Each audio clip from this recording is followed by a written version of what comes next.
বিখ্যাত বুজুর্গ ব্যক্তি হযরত সুফিয়ান সাউরি রহমতুল্লাহি আলাইহি, ওনার জীবনে একখানা ঘটনা কিতাবে বর্ণিত রয়েছেন। তিনি ওনার জীবনে পকেটে একটা চিরকুট রাখতেন কাগজের।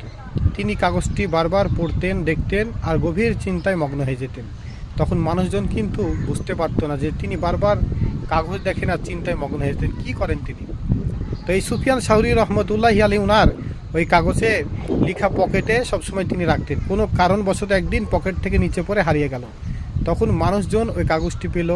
এরপরে সবাই কৌতূহলবশত তিনি ওই কাগজটি মানুষজন দেখার জন্য কাগজটি খুললেন। এরপরে কাগজে একটা লেখা দেখলেন, এক লাইন, যে এই লেখা ছিল যে হে সুফিয়ান, সেই মহান আল্লাহর দরবারে হিসাব দেওয়ার জন্য প্রস্তুত থেকো।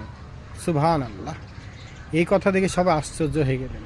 দেখুন, তিনি বিশিষ্ট বুজুর্গ ব্যক্তি, আল্লাহর ওলি, তিনি মহান আল্লাহ পাক উনাকে কত স্মরণ করতেন সেই হিসাবের জন্য। আর আমরা সাধারণ মানুষ হয়েও কিন্তু মাস বছর হয়ে গেলেও কিন্তু আমরা সেই হিসাবের কথা স্মরণ করি না। কেননা সেই হিসাবের কথা স্মরণ করলে আল্লাহ পাক উনাকে স্মরণ হয়, আর আল্লাহ পাক উনাকে স্মরণ করলে কিন্তু দুনিয়ার মহব্বত দূর হয়। কাজে আল্লাহ পাক যেন আমাদেরকে বেশি বেশি সেই হিসাবের কথা স্মরণ করার তৌফিক দান করেন আর দুনিয়ার মহব্বত দূর করে দেন। আমিন।